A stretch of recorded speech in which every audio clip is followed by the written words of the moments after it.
RCP. Ahora vamos a ver lo que se ha agregado al RCP básico. Habíamos conversado que el soporte vital básico era exclusivamente con las manos y tenía 7 pasos establecidos. Se vio por conveniente que si se agregaba la cadena de supervivencia se obtenían mejores resultados. Todavía con RCP básico, no hemos salido del RCP básico. En este sentido, en RCP básico se agregó lo de la cadena de supervivencia utilizando el desfibrilador semiautomático. Esto evidentemente rompe un poco el esquema del soporte vital básico y hay que contar con un desfibrilador, porque si no tenemos el desfibrilador no podemos hacer nada de todas maneras. De todas maneras, se sigue considerando como una emergencia médica cada segundo cuenta. La cadena de supervivencia es un concepto clave en la atención de los paros cardiorrespiratorios y alguna situación similar. Es una cadena porque comprende eslabones y aplicarlos correctamente puede marcar la diferencia entre la vida y la muerte.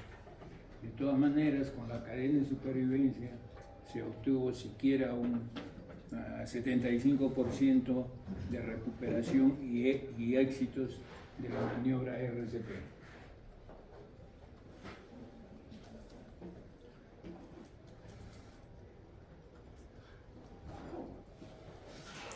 ¿Qué es la cadena de supervivencia y por qué es clave en una emergencia? La cadena de supervivencia es un conjunto de acciones secuenciales diseñadas para aumentar las probabilidades de supervivencia en caso de una emergencia médica, especialmente en los paros cardiorrespiratorios. Cada uno de sus eslabones representa una acción crucial para mantener el flujo sanguíneo. También hemos señalado que es importante mantener el flujo sanguíneo siquiera en el 10% de lo que habitualmente consume ese cuerpo, ese organismo, y se pueda recuperar la función del corazón y garantizar la recuperación del paciente, la función del corazón y la función respiratoria. Aplicar cada paso correctamente mejora significativamente las tasas de supervivencia. Según la American Heart Association, una rápida situación puede aumentar hasta en un 75% las probabilidades de supervivencia en casos de paro cardiorrespiratorio repentino. Como hemos señalado, ¿no? Normalmente solo con el soporte básico las causas las probabilidades de restaurar el flujo sanguíneo no pasan del 10%. Con la cadena de supervivencia llega siquiera a un 75% de recuperación. Y ya con el soporte vital avanzado, si aplicamos estos dos procedimientos, podemos llegar a un 85% de recuperación del paciente.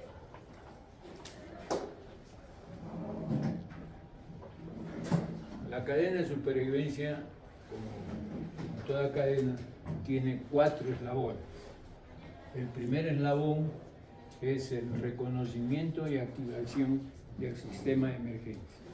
Eso lo habíamos señalado como paso 1, hasta incluso en varios pasos hay también el comunicarse con emergencia. Acá se junta todo eso y se aplica el primer eslabón como reconocimiento del paro cardíaco, un cardiorrespiratorio, un reconocimiento, un diagnóstico rápido que nos permita también activar el sistema de emergencias, conformar nuestro equipo, porque la cadena de supervivencia se aplica fundamentalmente en la parte extrahospitalaria.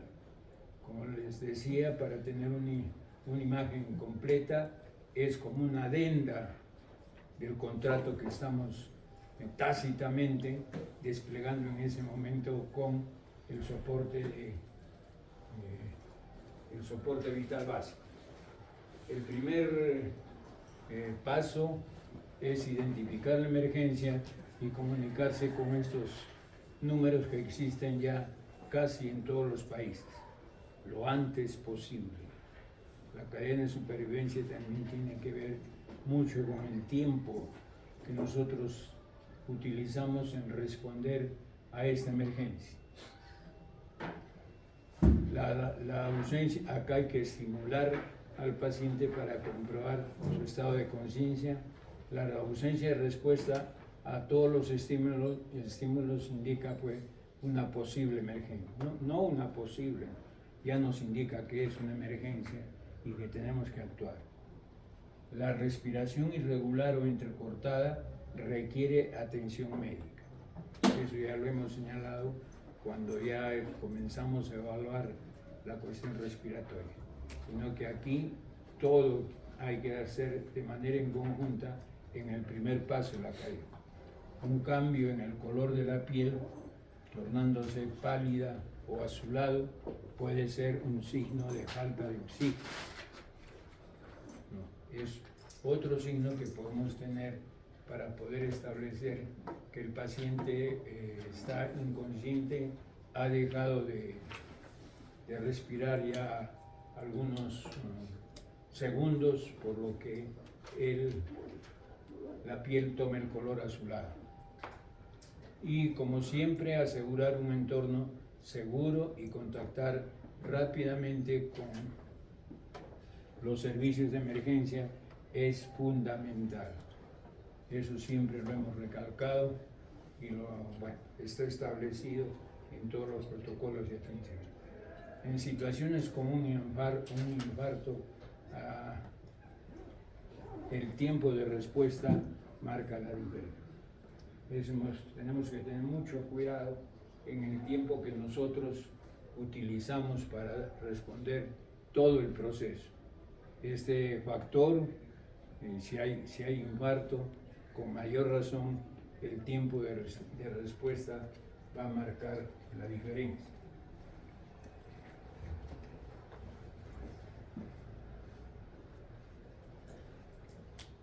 El segundo eslabón es la reanimación cardiopulmonar, ¿no?, inmediata. O sea, ya no hay los 7 eslabones. Esto significa que tenemos que empezar con nuestras contracciones torácicas y nuestra respiración de rescate. Es inmediato.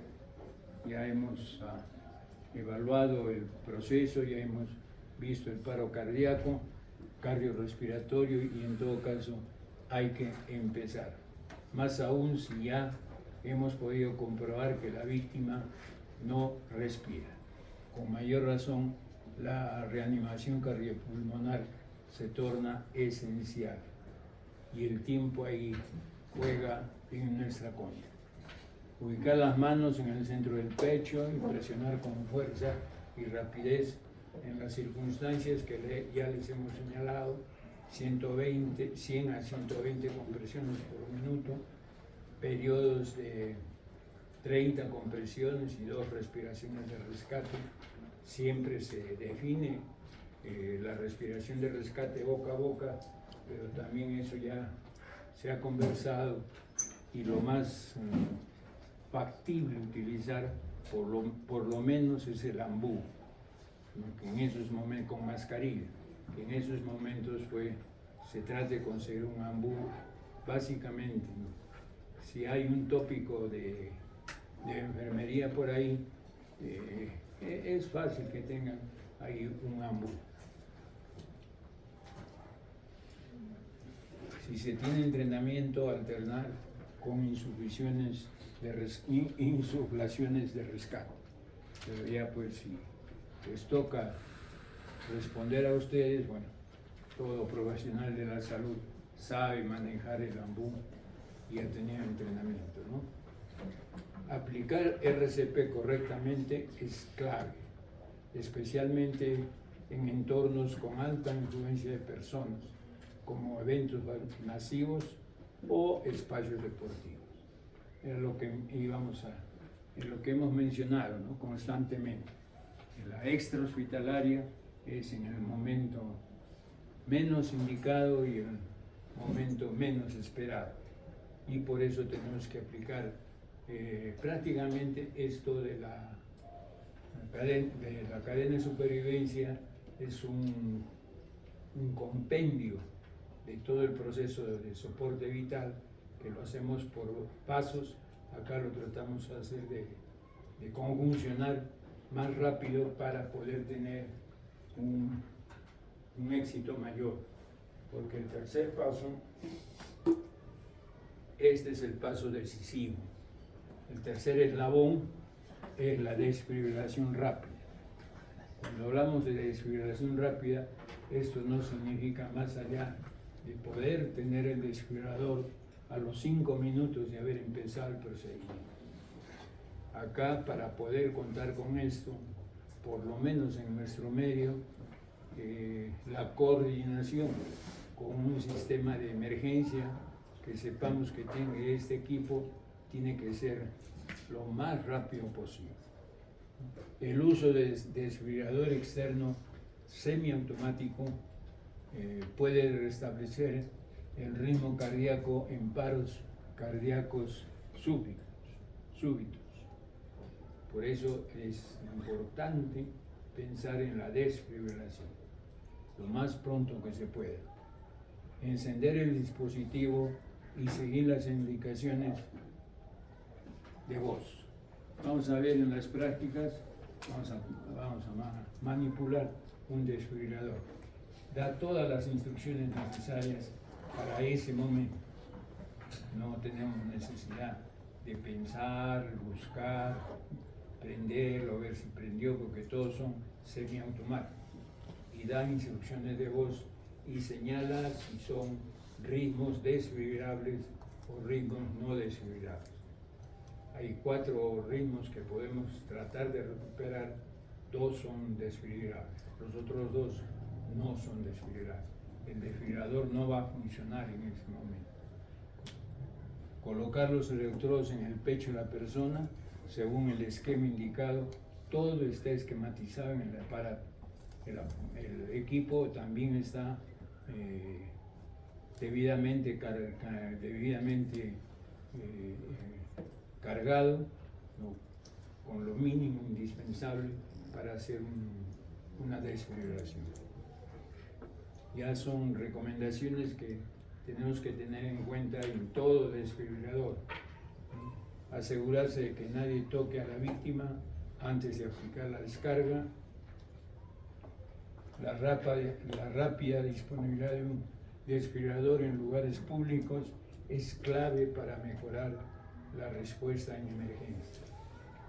Siempre les hemos dicho eso, que la superficie tanto del piso como del paciente y el auxiliador no debe tener mojadas las manos, no debe haber agua debajo del paciente, tiene que ser un sitio totalmente seco. Entonces, con la desfibrilación temprana podemos recuperar el latido cardíaco. En todo caso, ya recuperado el latido cardíaco, procedemos con el 4º eslabón,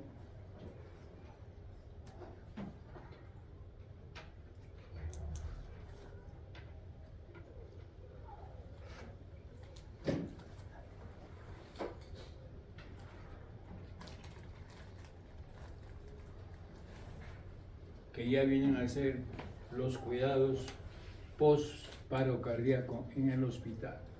Para esto tenemos que prepararnos y buscar la manera de trasladar al paciente hacia los hospitales, generalmente al hospital más cercano que se pueda conseguir o establecer.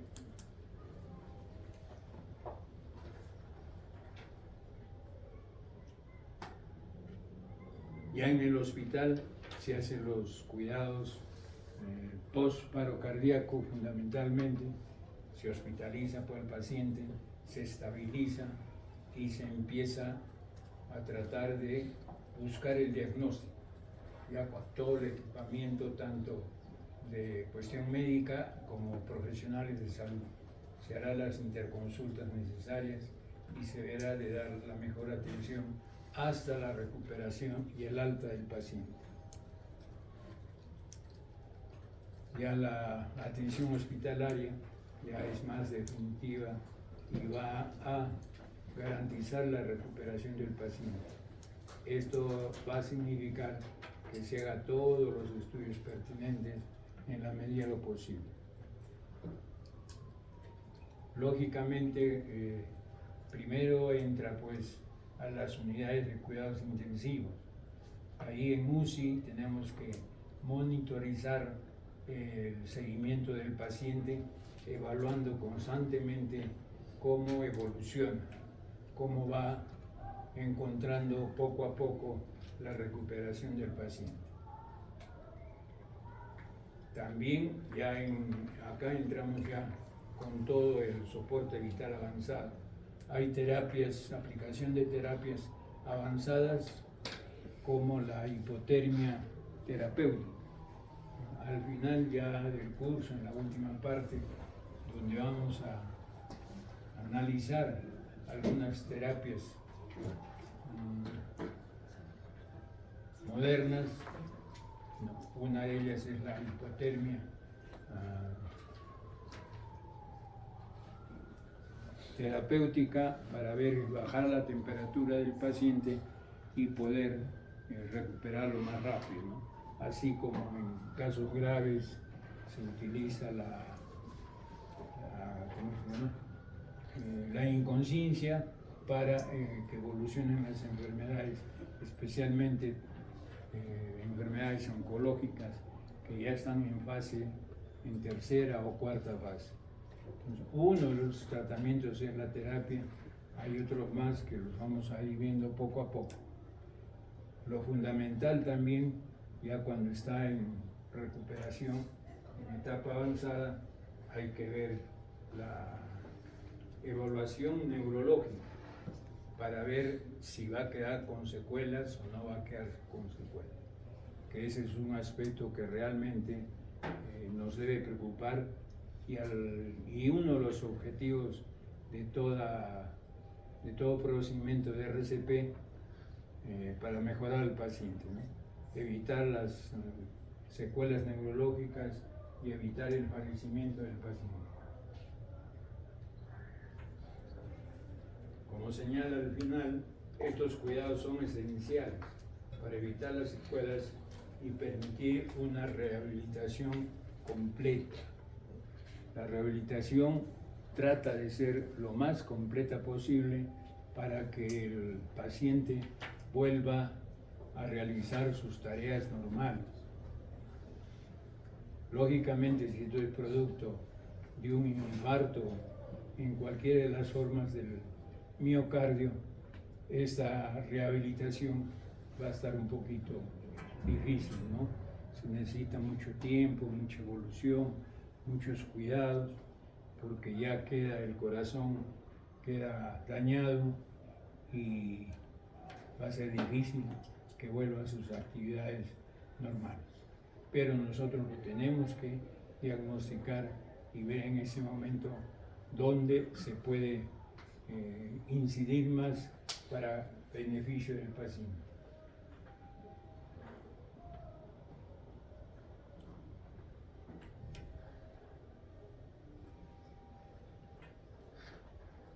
La aplicación correcta nos va a dar, como ya hemos examinado en la clase anterior, la calidad de nuestro proceso. Por eso la cadena de supervivencia solo tenemos una opción para aplicar correctamente los 4 eslabones. Y eso nos puede asegurar realmente un éxito en nuestro procedimiento. Las maniobras de RCP son ya completamente básicas. hay que hacerlas, hay que practicarlas constantemente y recordar todos los parámetros que tenemos. Profundidad, como hemos señalado, más de 5 centímetros, frecuencia de 100 a 120, ¿no? Secuencia 100 a 120 por minuto, frecuencia también, profundidad también, dejar que se expanda totalmente el tórax, no apresurarnos y antes que termine de expandir intentar hacer otra contracción. Eso no es calidad para esto, ¿no? 30 compresiones y las 2 respiraciones de rescate en la medida de lo posible y conseguir el desfibrilador. Eso es también importante y muy necesario. Lamentablemente en nuestro sistema sanitario, pues estos equipitos, por lo menos en una ciudad como Arequipa, que está alejada de la capital, estos equipos no son muy frecuentes que haya, ni siquiera en los servicios de emergencia de los hospitales medianamente complejos. Pero esto es ideal si hubiera en los lugares de trabajo, en los centros deportivos, en los moles, en los terminales de transporte, sería ideal que haya esto, pero lamentablemente pues no es muy frecuente en nuestro medio. Ya en otros países incluso se están tratando de preconizar que en edificios multifamiliares pueda haber una persona que se encargue, 1 o 2 personas que se encargue de la custodia del desfibrilador, ¿no? Para poder tenerlo a la mano cuando sucede un paro cardiorrespiratorio, que efectivamente son mucho más frecuentes que en nuestro medio. En países de Europa, en Estados Unidos, esto es una política de salud y se tiene desfibriladores, incluso, como les digo, a nivel familiar, a nivel de barrios, y siempre una persona capacitada para proceder a su implementación y a su manejo. Y como ustedes ven, en esta aplicación correcta y en todo momento hablamos mucho y muy seguido del tiempo. El tiempo es de expectativa vital para todos nosotros. En el tiempo ahí, para resumir, siempre contaremos milésimas de segundo. No contamos ni siquiera con segundos.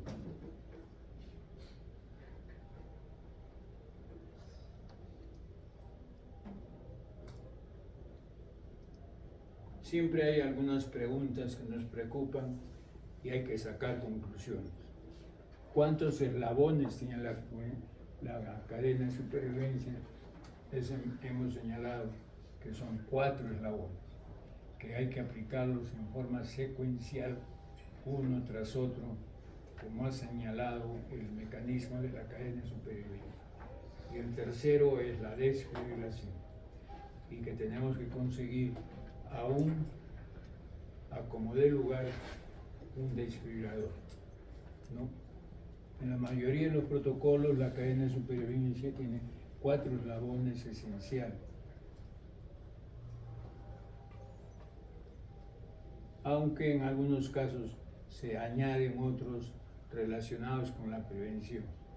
De todas maneras, acá la prevención está un poco alejada, ¿no? En principio, porque si hablamos de soporte vital básico, el caso es instantáneo, sorprendente, sorpresivo.